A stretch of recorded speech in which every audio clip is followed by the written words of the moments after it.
Olá, bem-vindos ao Psicologia e Propósito. Hoje eu quero convidar você para a gente olhar para um determinado ponto que vemos, ouvimos e compartilhamos com muita facilidade diariamente. Você já percebeu que recebe todos os dias notícias pesadas, negativas, de violência, notícias pessimistas, que sempre está tudo muito ruim, a violência está crescente, a falta de recursos na educação, na saúde, todo mundo está envolvido em alguma corrupção. E você percebe se isso impacta você?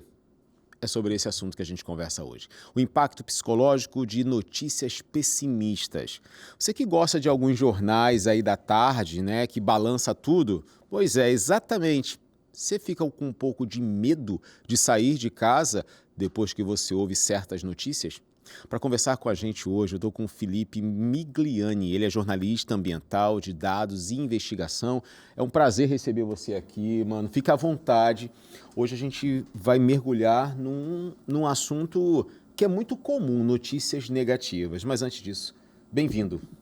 Eu que agradeço, é um prazer estar aqui. Eu sou Felipe Migliani, sou especializado em jornalismo investigativo de dados e atualmente trabalho como assessor de imprensa da KB Comunicação. Maneiro. Então tem uma rotina toda envolvida em notícias e Bastante.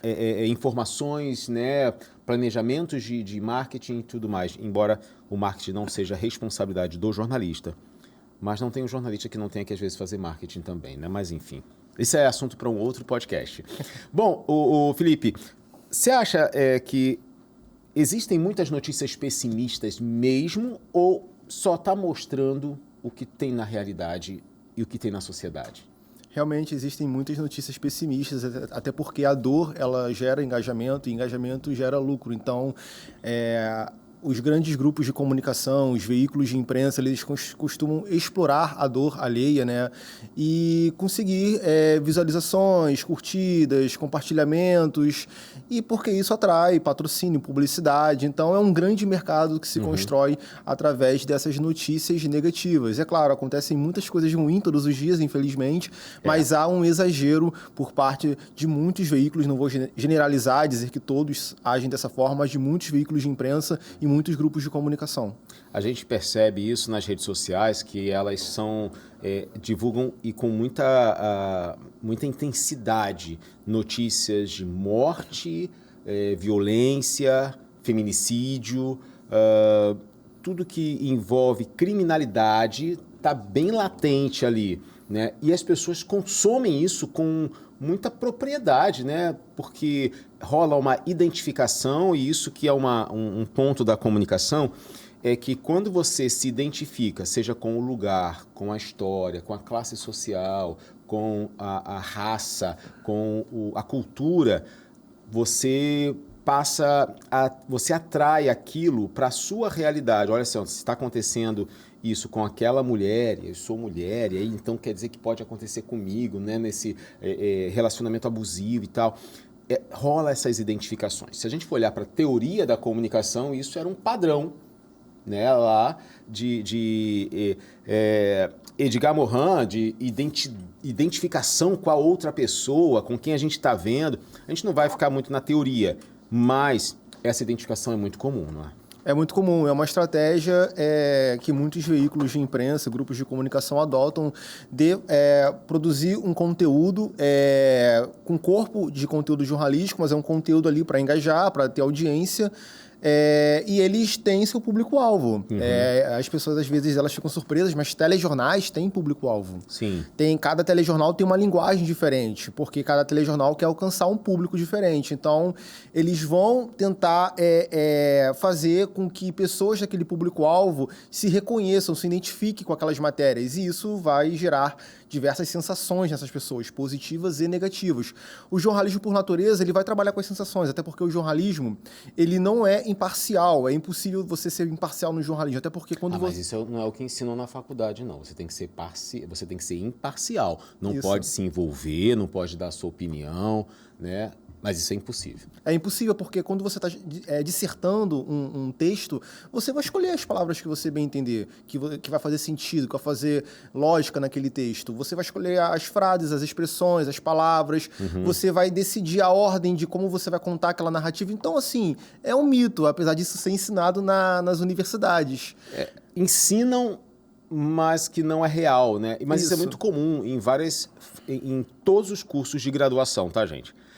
Ali na sala de aula é tudo muito perfeito, até você entrar no mercado de trabalho e ver que não é bem daquela forma que foi ensinada, né? Você às vezes, não, porque no jornal você tem lá o repórter, aí tem o redator, tá, mas tem lugares que não tem mais redator, o repórter tem que fazer a redação. Isso. Né? E isso na vida, em qualquer área, tá, gente? Qualquer área você sempre vai ver que a prática é um pouco diferente. E existe, né, essa linha pessoal, porque é impossível você transmitir para o outro alguma informação sem aquilo passar por você. O que difere um bom jornalista e um jornalista mediano é o quanto ele se permite ser impactado para transmitir aquela notícia, para que ele possa deixar o público tomar as decisões em cima daquela informação. Agora, notícias pessimistas, você trouxe bem, que é um perfil dos jornais, dos noticiários de TV, de alguns perfis na internet, mas você pode pensar, mas não é bem assim, tá ali, as pessoas, né, zapeiam lá na televisão ou ficam lá nos Reels passando. Pois é, mas se você lembra, aí eu vou tocar na ferida da idade, né? Você tem quantos anos? Eu tenho 31. 31. É novo, né? Não sei se você pegou esse jornal, não. Talvez eu vi que tinha algum tempo atrás, mas não como antigamente. O jornal O Povo. Eu conheço.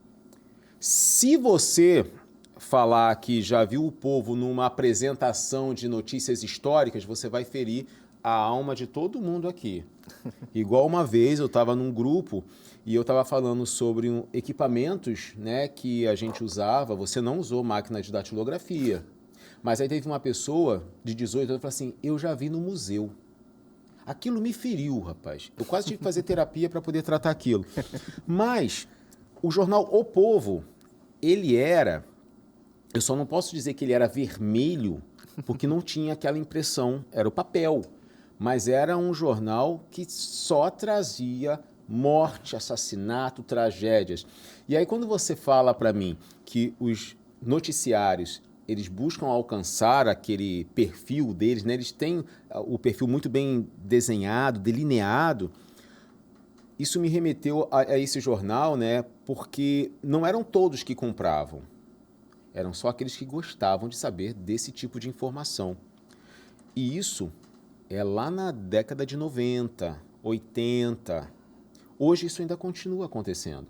Tem pessoas que só assistem noticiários do canal A porque tem uma pegada mais política, econômica, mais sutil. Na HIT, a gente tem um perfil também de notícias, a gente tem um cuidado de não gerar um medo nas pessoas, mas é uma responsabilidade do jornal informar, mas informar aquilo que é realmente necessário, importante. Tem outros que, se não tiver um balde de sangue, não entra na pauta. Isso é um perfil do programa. E assim, se tem emissora para fazer isso, se tem jornais para fazerem isso, é porque tem público. E esse público é que vai alimentando, porque se tem audiência, então isso dá certo, então vamos fazer mais. Mas até que ponto essas notícias pessimistas impactam a saúde mental, psicológico das pessoas? Como é que você enxerga isso? Então, como eu disse anteriormente, há público para esse tipo de produto. A gente tem que entender que o jornalismo, infelizmente, ele é um produto. As empresas de comunicação, os veículos de imprensa, eles estão fazendo aquele conteúdo jornalístico pensando em atingir um público, até porque você tem anunciantes, tem propaganda, publicidade. Então, a ideia não é levar a informação, não é informar de fato aquilo que está acontecendo, que é, se eu não me engano, o interesse público. Interesse público, a palavra tinha meio fugido. Então, muitos não prezam pelo interesse público, eles querem atender um público específico, que é completamente diferente. E aí você tem essa questão das notícias pessimistas, que elas mexem com as sensações das pessoas. Aquelas pessoas assistem aquilo ali, elas vão ficar com medo, e elas vão se sentir engajadas em compartilhar, publicar nas redes sociais. E hoje, com o advento das redes sociais, né, isso perdeu o controle, porque há 20 anos a pessoa assistia, aquele telejornal acabava e depois ela tinha que procurar outro canal, enfim, esperar o horário, era algo limitado. Hoje não, hoje ela pode ficar ali 24 horas por dia em alguma rede social consumindo notícias pessimistas, desinformação, fake news, até porque as plataformas digitais, as big techs, elas são pouquíssimas regulamentadas. Então, não tem controle do que as pessoas assistem. Então, você também tem muitas pessoas que são menores de idade, crianças e adolescentes que estão consumindo sem os pais estarem ali presentes, né, saber o que eles estão fazendo. Né? Sem um critério. Muitos idosos também acabam consumindo esse tipo de conteúdo, acreditando em desinformação e fake news. Então, estamos, assim, num momento muito complicado, se a gente parar para analisar o momento da comunicação, não só brasileira, mas mundial, porque como as plataformas são pouquíssimas regulamentadas, a gente não tem esse controle. Então, o que fazer? Eu acho que essa é a grande questão. Não tem receita de bolo para essa ocasião. A receita de bolo seria a gente regulamentar as redes sociais, mas isso está muito longe de acontecer por inúmeros fatores políticos, enfim. Políticos e financeiros. Financeiros, principalmente. Isso aí vai dar aí é assunto para uns 15, 20 podcasts para tratar dessa questão de regulamentação das big techs. Bom, mas olha só, as notícias, elas têm uma influência, elas geram uma influência no nosso humor, né? Eu trabalho com a terapia cognitiva comportamental, né? E só para explicar o porquê que eu digo que tem esse impacto. Na TCC, nessa abordagem que eu trabalho, eu e a apresentadora Laísa, também aqui do Psicologia e Propósito, também trabalha com a TCC. A gente percebe um modo de funcionamento. Uma situação gera um pensamento gera uma emoção, e uma emoção gera um comportamento. É isso, esse é um modelo cognitivo do ser humano dentro da TCC. Respeitando a todas as outras abordagens, psicanálise, gestalt terapia, existencialismo, enfim. Mas na TCC a gente visualiza o ser humano dessa forma. E aí uma notícia pessimista, uma notícia de tragédia, a pessoa vê essa situação. Mas vê essa situação nas redes sociais, no celular, na televisão, né? Eu ainda percebo que existem algumas edições de jornais impressos, mas é muito pequena, mas está ali. Quando a pessoa vê aquela cena, foto, vídeo, lê o texto, é uma situação que se apresenta para ela. Lógico que ela sabe que aquilo está ali, está distante, mas aí gera essa identificação. Nossa, olha só, mas ela era sozinha, morava sozinha com os filhos, aconteceu isso. Nossa, eu também sou sozinha, moro com os filhos, e será que isso pode acontecer comigo? A situação gera um pensamento. Isso pode acontecer comigo, ou isso vai acontecer comigo. Olha, o que aconteceu aqui aconteceu na rua de trás, porque os jornais, principalmente os jornais locais, eles trazem notícias da esquina da minha casa. E aí você pensa, gente, aconteceu ali para acontecer aqui, é um pulo. Essa situação, ela gera um pensamento e gera uma emoção, que é a emoção de medo, de aquele ansiedade do que pode acontecer, ela gera uma emoção de insegurança. Tem várias coisas que podem vir geradas por conta desse pensamento movido por essa situação. Então, quando você percebe que, olha, as pessoas veem porque as pessoas consomem isso, é porque essas notícias, elas conseguem penetrar na vida da sociedade. Porque ou elas se identificam, ou elas ficam chocadas com a história, mas geram um pensamento e geram uma emoção. E quando gera isso, gera uma proximidade, né? E muitos jornalistas se aproveitam dessa proximidade para continuar ganhando audiência, engajamento nas redes sociais. O problema é que isso vai prejudicando a a própria sociedade, né? Porque vai adoecendo. Sim, a sociedade vai adoecendo, mas muitas pessoas elas acabam não tendo escolha. Por exemplo, há muitos veículos de imprensa que fazem um excelente conteúdo, com investigação, dados, com interesse público, abordam fatos que não costumam ser abordados nos grandes veículos, mas esses veículos às vezes não conseguem chegar a algumas pessoas. Por quê? Dinheiro. O alcance está muito associado com dinheiro, né? Tem muitos veículos de imprensa que possuem dinheiro para fazer propaganda paga nas redes sociais. Sim. E aí alcançar milhares e milhões de usuários, né? Os veículos pequenos, muitos, às vezes, possuem uma qualidade incrível jornalística, eles não têm esse dinheiro. Então, o alcance é orgânico. Então, tem pessoas que simplesmente não têm conhecimento que há um veículo de imprensa, por exemplo, que faz a cobertura jornalística do meio ambiente do Rio de Janeiro. Sim, o orgânico, quando o Felipe pontua, é aquela publicação que ela vai sendo compartilhada simplesmente porque chega no feed de notícias que está no seu celular, no seu feed, e aí você fala assim, interessante, vou compartilhar, e vai passando para as outras pessoas. Esse é o orgânico, é o natural, sem investimento, né? Isso. O que você pensa quando essas grandes emissoras têm essa condição financeira de gerar, né, esse crescimento, porque o investimento faz isso, em relação às outros grupos de comunicação que eles são menores porque falta investimento e também não tem tantas condições de propagar aquela informação. Sabe o que me lembra ou me traz à memória? A cobertura esportiva.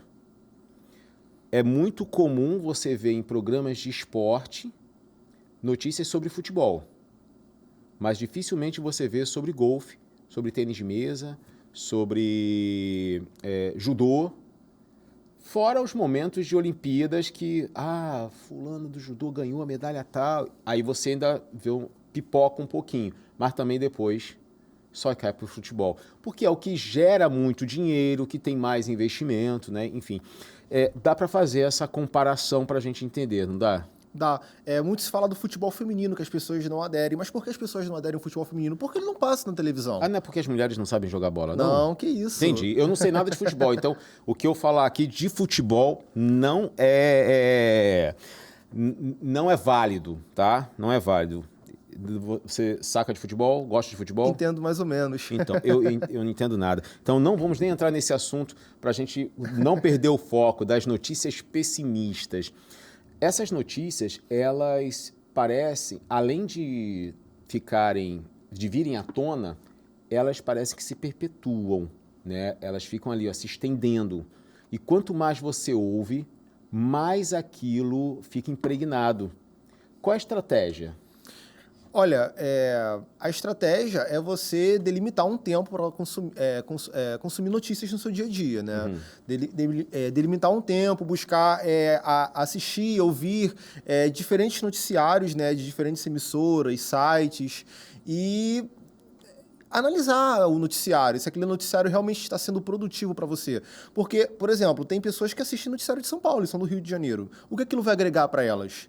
A informação de outro estado, ela não frequenta aquele estado, ela não mora naquele estado. Então, por que ela está assistindo noticiário em São Paulo? Às vezes, a gente assiste também noticiários que não focam no bairro. Eu moro num bairro da Zona Norte, tem um noticiário local da minha cidade. Impossível aquele noticiário, em determinado tempo, abordar todos os bairros da minha cidade. Sim. Será que realmente vale a pena eu ficar uma hora e meia assistindo aquele noticiário? Porque se a gente parar para analisar, o que vai me interessar? O bairro que eu frequento, os bairros pelo que eu percorro todo dia, indo e voltando do trabalho, indo e voltando da faculdade, os bairros que eu já morei, eu tenho algum carinho, algum sentimento, alguma relação. Então, se a gente parar para analisar, a forma da gente procurar a informação mais eficaz e eficiente é buscando o jornalismo local, que ele vai entregar aquilo que você realmente quer. E a audiência vai ser diferenciada porque Sim. é uma audiência local. Sim. Né? Embora tenha alguns outros que acabam consumindo por curiosidade, mas o foco dele é assim. Né?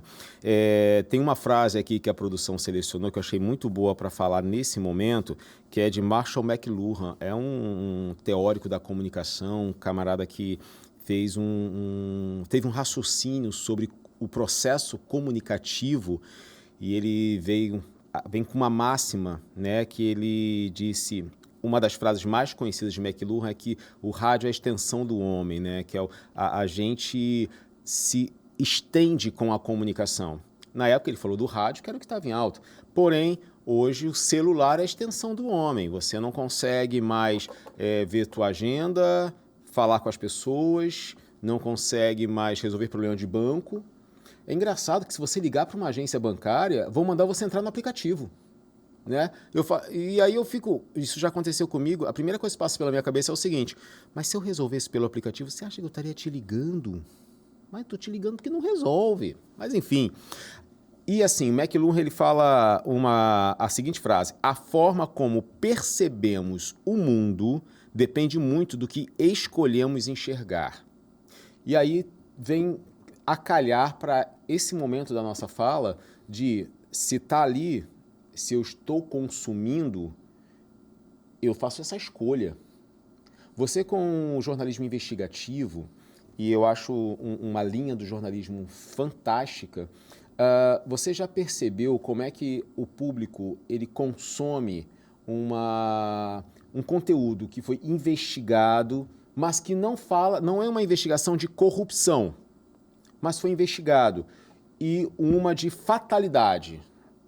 Você consegue ver a diferença do consumo do público com esses dois tipos de notícias? Então, conteúdos que abordam fatalidades, eles viralizam, eles circulam de forma muito mais espontânea e orgânica do que os conteúdos investigativos. Por quê?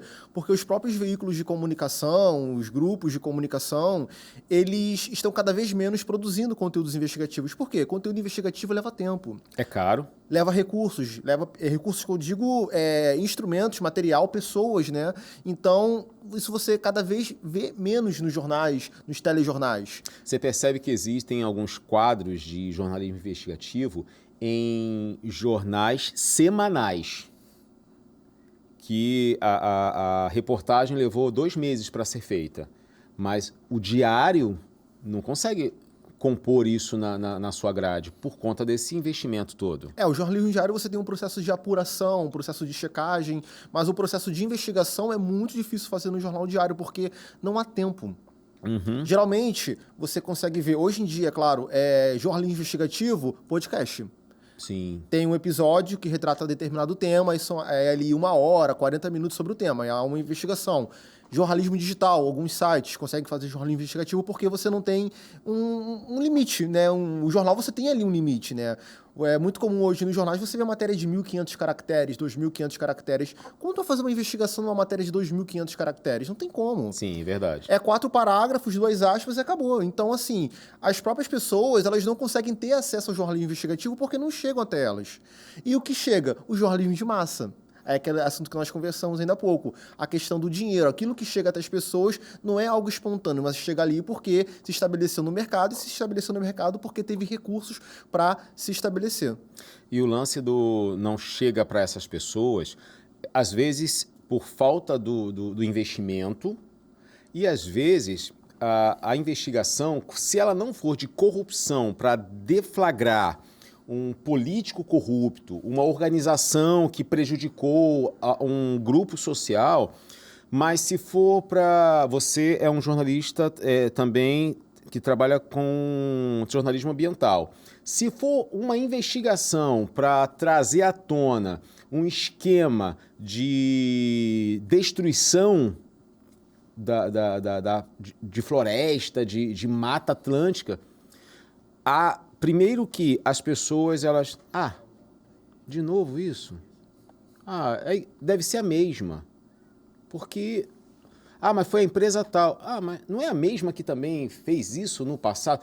Parece que... Não estou falando que as pessoas não tenham esse senso. As pessoas têm, elas avaliam isso. Mas essas notícias, elas acabam caindo para segundo, terceiro lugar das expectativas do público em geral. Como é que você... jornalista investigativo, ambientalista, né? Não ambientalista como trabalho, mas do jornalismo, né? O jornalismo ambiental. Como é que você se depara com essa reação do público? Então, O jornalismo nas emissoras e grupos de comunicação, ele é tratado como eu falei, um produto, né? Então, eles vão ter as principais matérias dentro daquele telejornal, daquele programa, de acordo com o público que eles têm, né? Cada programa é voltado para um público específico, né? Então, o jornalismo ambiental, ele acaba não tendo tanto espaço assim. Atualmente, ele está com mais espaço muito por conta da COP, as mudanças climáticas, os impactos ambientais. Sim, então... mas também depois que passar essa cópia aí, acabou. Agora, vamos fazer agora um comentário aqui. Por que as pessoas gostam tanto da tragédia? A tragédia, ela mexe com as sensações das pessoas, né? Seja em filmes, novelas, séries, e no jornalismo vai ser parecido. Então, a ideia do jornalismo comercial, né, é trazer a vida das pessoas ali para o noticiário, né? Então, você vai ter uma matéria que vai trazer sensações de felicidade e outras sensações ruins, né? Sensações trágicas, né? E essa dor acaba influenciando o dia a dia dessas pessoas, né? Que muitas delas não têm opção, além daquele telejornal. Quando tem uma opção, é algo muito parecido. É em outro canal, muito parecido, pegada semelhante. Então, isso acaba vendendo. E aí, como eu falei, muitas dessas tragédias são do dia a dia de um trabalhador comum. É algo que acontece no ônibus, na Avenida Brasil, enfim. E como você disse, no horário do almoço é um momento ali para você fazer uma refeição, conversar, relaxar. Tem pessoas que têm só aquele horário ali para relaxar, né? Você tem que voltar para o trabalho, para o estudo. Então, é muito mais vantajoso você ter um telejornal que vai, de fato, te informar e te noticiar de forma precisa e explicar o porquê daquele problema do que ficar mostrando imagens, sem explicar o motivo real daquele problema. E é muito comum esse tipo de jornalismo nessa faixa de horário, né? Isso, muito comum. Por exemplo, sobre confrontos armados, que é algo recorrente aqui do Rio de Janeiro. Há muitas matérias sobre confrontos armados, mas elas nunca explicam a causa daquele confronto, a raiz daquele problema. Por que é confronto armado? Por que é confronto armado naquele bairro? O que está por trás daquele confronto armado? Não explicam a causa do problema, às vezes nem citam o problema. E é esse o X da questão que o jornalismo investigativo poderia contribuir. Isso. Saber quem está por trás daquilo, quem manda naquilo, quem fecha os olhos para aquilo que acontece, né? Então, assim, a gente percebe a força do jornalismo, que quando o jornalismo veio à tona, né, historicamente, ele veio dando um poder à sociedade que é a informação. Está ali para informar. Tanto que o jornalista tem um lema, né? Eu me informo para informar. Assim, a gente busca as informações, busca os dados, as provas, compacta tudo e entrega para a sociedade. Através do jornalismo, a gente já denunciou grandes corrupções, a gente já fez investigações sérias. Qual a investigação que você tem, assim, historicamente, como uma referência do jornalismo investigativo ao longo da história do Brasil mesmo, né? Que desde quando a gente começou a ter eu não vou dizer esse costume de ter o saber das notícias, porque primeiro ele começou, né, como um folhetim. E aí as pessoas foram, né, galgando esse interesse de saber o que está acontecendo, que não é dentro da nossa casa. Mas qual que se destaca para você? Poxa, pergunta difícil, porque há várias investigações excelentes feitas por diferentes jornalistas de diferentes décadas, mas eu vou trazer, como eu atuei muito tempo na área do meio ambiente, duas investigações assim perfeitas, que é Brumadinho e Mariana. Sim, verdade. Tem um livro chamado Arrastados, agora me fugiu o nome, a repórter, mas é uma repórter brilhante. Ela investigou o que aconteceu ali em Minas, né? Ambos casos foram em Minas, né? E ela mostrou porque aquele acidente, né? Aquela fatalidade ambiental, né? A maior degradação ambiental da história do Brasil aconteceu. E aí ela mostrou o que aconteceu, por que aquilo aconteceu. Não só a consequência do acontecido, mas o que causou, o que gerou. E o que continua gerando. Sim, verdade. O que continua gerando e o que ainda gerará. Então, assim, ela mostrou tudo isso num livro, né? Um livro-reportagem. É o que eu falo para você. fazer uma reportagem sobre isso para o jornal, para uma TV, é muito complicado porque exige tempo, exige recursos, são diferentes recursos. E o noticiário ele quer trabalhar com factual. E às vezes isso não vende. Então, o jornalismo investigativo... Vai falar de Brumadinho de novo. Pois é. As pessoas, eles podem pensar, as pessoas vão falar assim, não aguento mais ver isso daí de Brumadinho. Porque é interessante a cobertura jornalística que quando o fato aconteceu, isso perdurou por alguns dias. Depois acabou. Isso. Só fala do aniversário da tragédia. Isso. Um ano depois, acabou. E assim, o que causou aquilo, a falta de atitudes, de monitoramento, de conservação que provocou aquilo tudo, não é mais notícia. Isso. Então, não focam-se mais, o que permite a história se repetir, né? Eu tenho um caso de uma notícia pessimista e de uma investigação mal feita que destruiu uma escola, que é a escola base, que tem livros sobre isso, né? A gente estuda muito isso como um exemplo na graduação de comunicação social, com habilitação em jornalismo, porque a escola base, ela foi uma escola que por uma criança que mencionou um episódio, essa informação acabou chegando para a imprensa e a imprensa saiu falando porque era um furo jornalístico.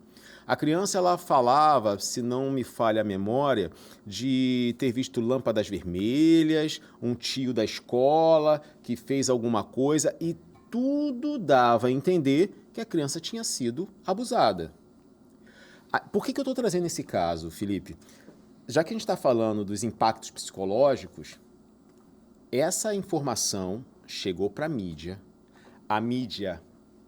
lavou a alma jogando tudo ali em cima como se aquilo fosse real e a escola foi depedrada, ela foi destruída, a escola fechou.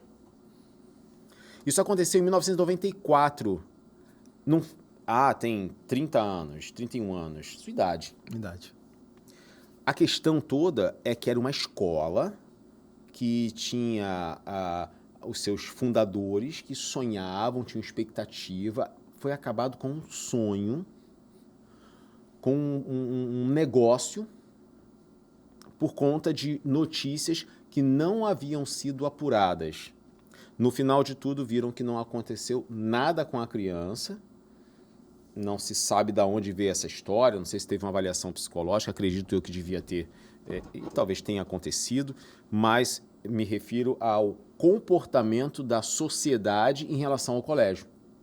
Porque até quem não tinha filhos na escola se envolveu, porque é criança. Porque criança a gente tem um cuidado especial, é indefeso, é um absurdo fazer uma agressão com uma criança, é inadmissível, porque aí quem tem filho já sente a dor pelaquela outra família, pelaquela criança.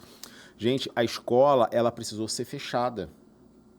E aí a gente pensa, eu vejo essas coisas, mas isso não gera nenhum problema em mim.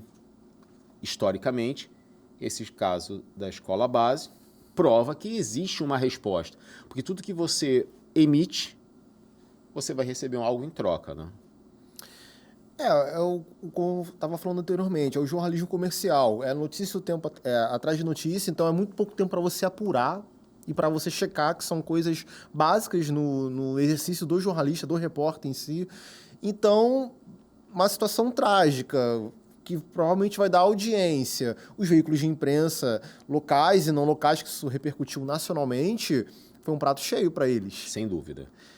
E ainda mais numa sociedade, embora a gente aqui no Brasil, a gente se depara com o pai abandonando filho em casa, indo embora, deixando só com a mãe.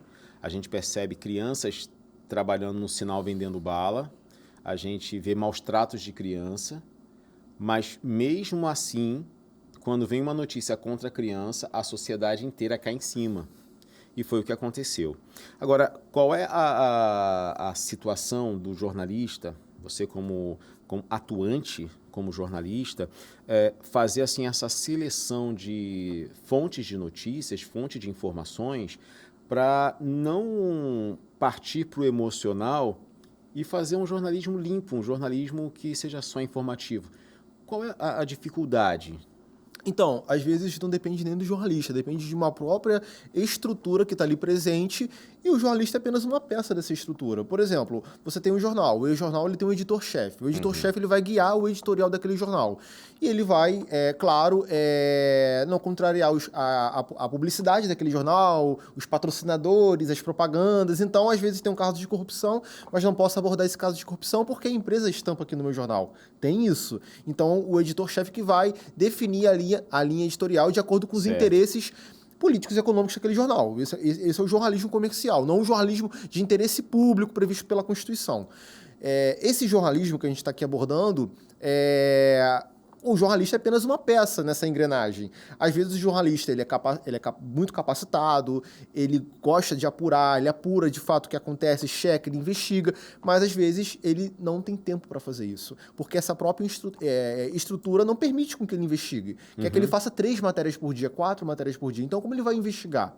Às vezes, para uma matéria sair, poxa, precisa semanas para você investigar. É você fazer pedido via lei de acesso à informação, olhar portal de transparência, entrar em contato com as polícias envolvidas, polícia militar, às vezes civil, às vezes a federal, conversar com a escola, conversar com o sindicato, a escola, o sindicato dos professores, aí tem o sindicato municipal, tem o sindicato estadual, ouvir os pais. A escola é uma prestadora de serviço, né? Então, ouvir o PROCON. Você tem que ouvir várias instituições ali presentes, né? A Secretaria Municipal de Educação, a estadual. Então, você tem que ouvir muita gente. O fato que muitas dessas instituições que você falou, você faz o pedido, faz o primeiro contato e você não recebe o retorno na hora. Não recebe, às vezes demora, às vezes nem chega. Pois é. Aí, para você esperar ter essas informações para manter uma notícia completa, porque você não pode, no jornal, falar um lado da história e não falar o outro. Você precisa mostrar os dois, para que as pessoas possam avaliar. Aí você não tem o outro lado, isso trava a tua notícia. E você tem que esperar, só que aí a edição não vai esperar por você. Porque nesse jornalismo que nós estamos conversando, a notícia, a reportagem, a entrevista, elas são tratadas como produtos. Então tem que sair. O jornal como se fosse uma fábrica e a reportagem, a notícia e a entrevista são produtos. Tem que sair, independente se a apuração está completa ou não. Dá para sair uma reportagem que a apuração está incompleta? Dá, você vai ter que fazer pequenas adaptações ali, mudar o recorte. Às vezes é possível fazer. Sim. Mas muitas das vezes não é possível. E aí, faz como? Não tem isso. Aí o jornalista ele vai ter que se submeter a essa lógica operacional do jornal, do site, da rádio, enfim. E aí é o emprego dele que está em risco. Ele depende daquele emprego para se vestir, pagar as contas. Às vezes ele tem família. Então, muitas das vezes o jornalista ele não é o culpado. Sim, sim. Verdade. A culpa é estrutural, é um problema estrutural. E aí a gente precisa trabalhar para não ter esse problema estrutural, através de leis, fiscalização, voltar a reconhecer o diploma do jornalista como obrigatório, que não é mais desde 2009, se eu não me engano. Ter uma Federação Nacional dos Jornalistas para fiscalizar a imprensa. São coisas que culminam para que a gente tenha um jornalismo mais limpo, mais verdadeiro, né? Agora, quando você está fazendo uma notícia, né, você está elaborando, construindo uma notícia, existe uma necessidade de você equilibrar a informação que precisa passar e o impacto emocional que você pode dar. Você percebe que os jornalistas hoje, eles apelam para que haja um toque emocional, para que a notícia engaje, para que ela seja mais eficiente, para que ela alcance mais pessoas? Ou isso ainda existem aqueles que não, a grande maioria não, a grande maioria vai só pela informação? Então, a produção de uma notícia, de uma reportagem, ela vai de fato mexer com as sensações das pessoas, querendo ou não, porque a leitura, ela mexe com as sensações. Então, mas eu posso fazer ela ser mais emocionante ainda. Com certeza, pode fazer ela ser mais emocionante. Mas também acontece das vezes do repórter redigir a reportagem e o editor ou o produtor modificar a reportagem por inteira. por ele achar que aquela reportagem está insuficiente, que não vai gerar visualização, não vai gerar curtida, compartilhamento e nada do tipo. E ele vai modificar aquela reportagem, vai modificar ali os subtítulos, vai modificar os parágrafos, enfim, vai mudar aquela narrativa. Isso acontece bastante. Corre o risco de vir uma outra notícia. Isso, por isso que... É o mesmo fato, mas visto por uma outra pessoa. Isso acontece bastante, tá bom? Por isso que o repórter ele é apenas uma peça dentro dessa engrenagem. Então, é óbvio que dá para fazer uma notícia menos sensacionalista. E é o que deve ser feito. A notícia ela não deve ser sensacionalista, apesar dela já mexer com as sensações. Então, o que a gente tem que fazer para ela não ser sensacionalista? Guiar pelo interesse público, ter objetividade. Sim. Explicar de fato o que está acontecendo e na raiz do problema. Já recebeu algum feedback de pessoas falando que a sua notícia, que o material que você preparou e você fez, ou em jornal, site, né, ou algum veículo que você postou, já recebeu aquele feedback dizendo assim, caramba, eu li aquilo e fiquei muito mal, fiquei muito ansioso porque você falou de uma forma que mexeu comigo? Olha, esse tipo de feedback eu nunca recebi, mas eu já recebi feedbacks de pessoas que ficaram indignadas lendo uma reportagem que eu fiz. É mesmo? Foi no caso da pandemia, houve a redução das embarcações de Praça 15 e Paquetá, reduziu as embarcações, as poucas embarcações que ficaram ali no operacional, né, na ida e na volta, né, ficaram aglomeradas. E você estava numa pandemia, não tinha vacina ainda. Então, isso era prejudicial, botava a saúde das pessoas em risco, a vida das pessoas em risco. Vamos vamos diminuir o trânsito, os trâmites, né? Vamos diminuir a quantidade de barcas para não ter aglomeração. Mas a gente constrói aglomeração nas plataformas. Foi basicamente isso. E aí, pessoas ficaram indignadas quando leram essa minha reportagem. Ficaram revoltadas. Ou seja... Não com você, mas com a situação. Isso, não comigo, mas com a situação. Então, a minha reportagem, ela causou sensações a essas pessoas. E, como eu falei, causar sensações é algo natural. Mas eu redigi essa reportagem não para ela causar sensações, mas para, de fato, reportar o que estava acontecendo. Essa redução que previa menos aglomeração, mas ocasionou mais aglomeração. O que você sentiu quando escreveu essa notícia?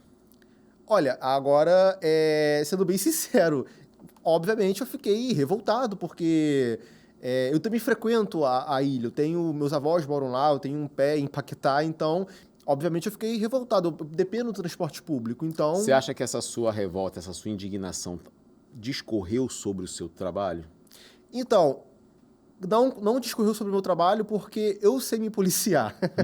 Aí é questão de você ter profissionalismo. A gente vai se policiar, claro, tem coisas que nós vamos reportar no dia a dia, noticiar, que vai nos causar revolta. Ou quando uma criança é abusada, um idoso é violentado, uma mulher é violentada, isso vai nos revoltar, não tem como. Um animal é maltratado, isso vai nos revoltar.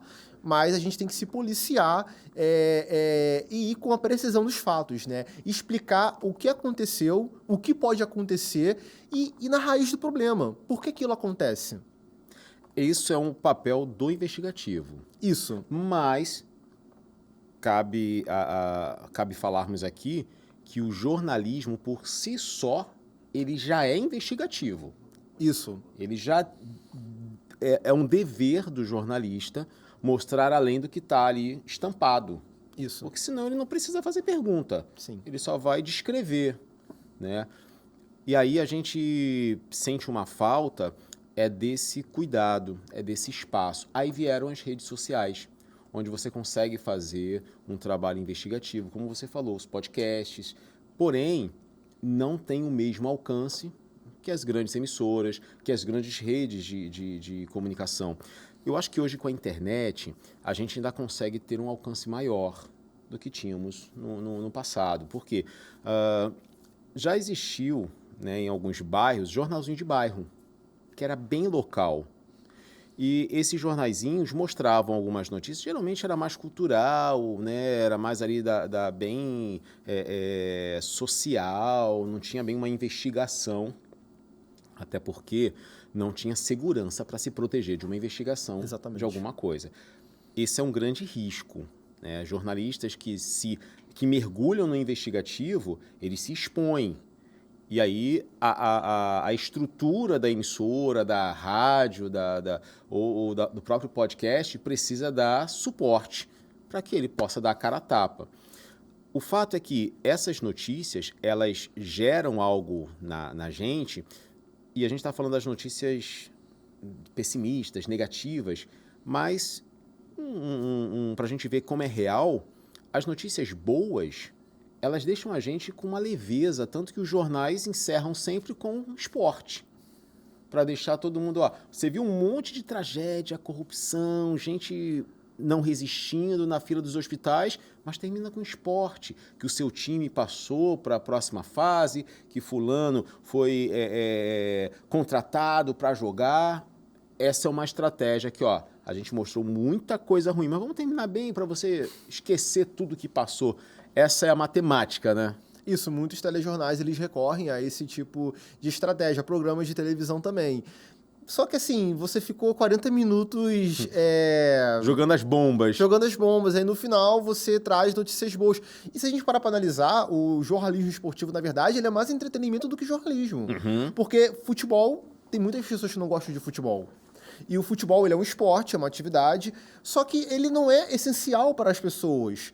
Não é um esporte, por exemplo, aquela Vila Olímpica que tem no teu bairro, que está ali para fornecer atividade física para a terceira idade, para as crianças, adolescentes, ser uma porta de entrada para o esporte, gerar emprego, renda. Deixa eu abrir só um parênteses. Se você que for bloqueia só o Felipe, que ele falou que não é importante. Eu não bloqueio psicologia e propósito, não, que a gente não tem. Essa é a opinião dele.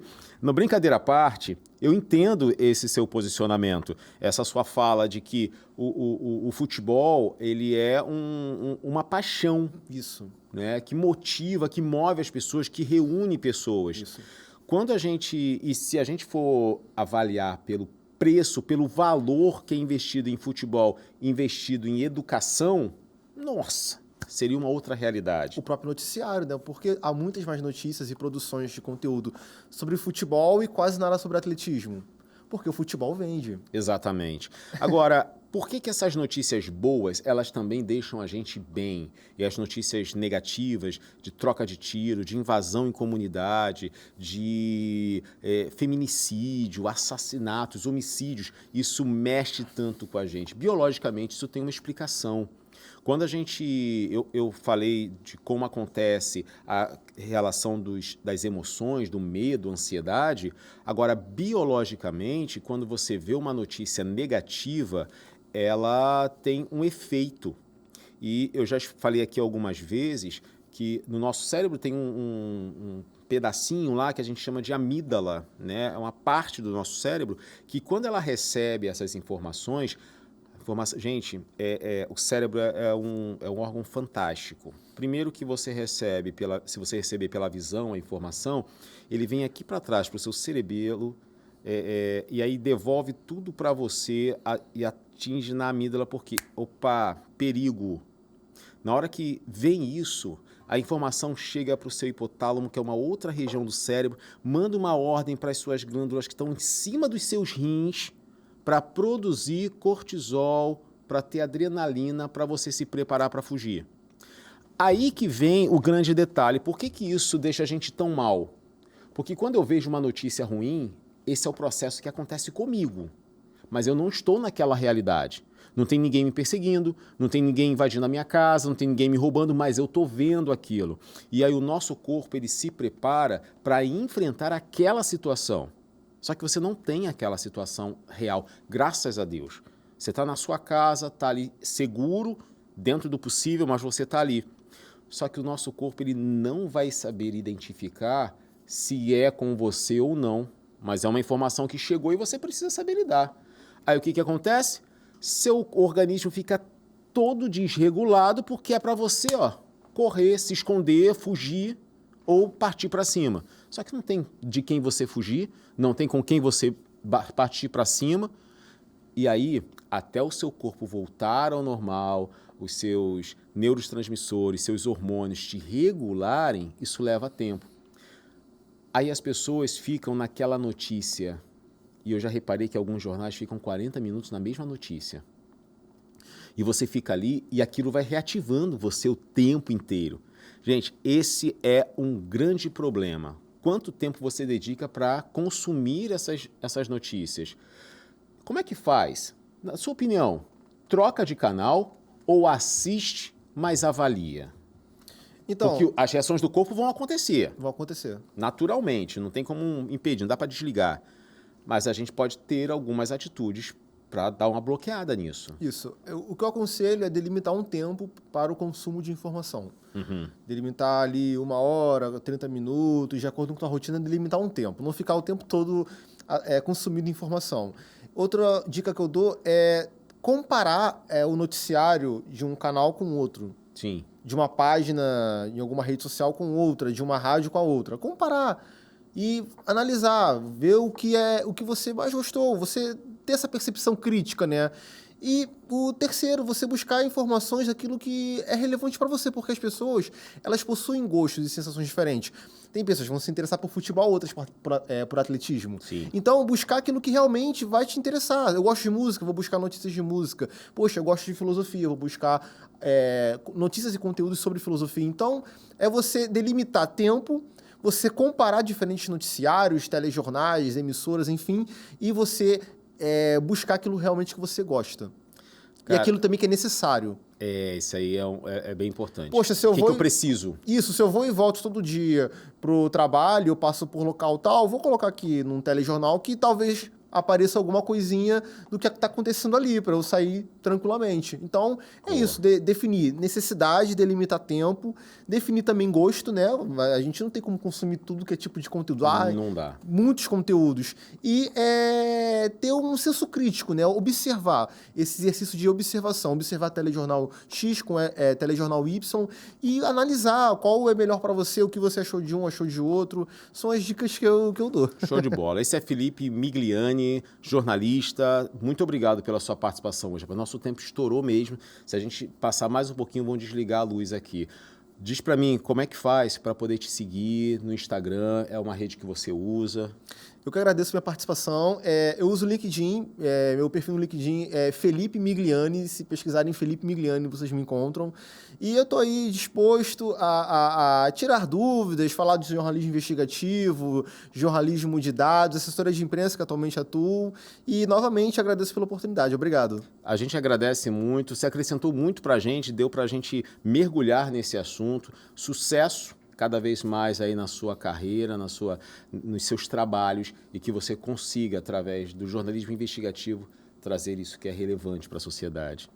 E você de casa, muito obrigado pela sua companhia. Lembro que a gente está no Instagram, Psicologia e Propósito. Segue a gente, fica sabendo de tudo que acontece. E também no meu Instagram, Anderson Nascimento Oficial. Eu lancei recentemente o Boletim Divergência, que eu falo todos os dias, de segunda a sexta, uma informação sobre crianças atípicas. TDAH, TEA, TOD, sempre tem uma informação. Segue lá para você receber todos os dias. E no TikTok também. O TikTok eu não lembro qual é o endereço não, mas bota lá Anderson Nascimento, se aparecer, você vai ver. Vai ser muito bom ter você lá comigo. Mais uma vez, obrigado. Foi muito bom ter a sua companhia aqui hoje no Psicologia e a gente poder mergulhar nesse assunto aqui que a gente vive todo dia, né? Quem não recebe notícias pessimistas, a gente tem que saber o que fazer com elas. Esse foi mais um Psicologia e Propósito. Tchau!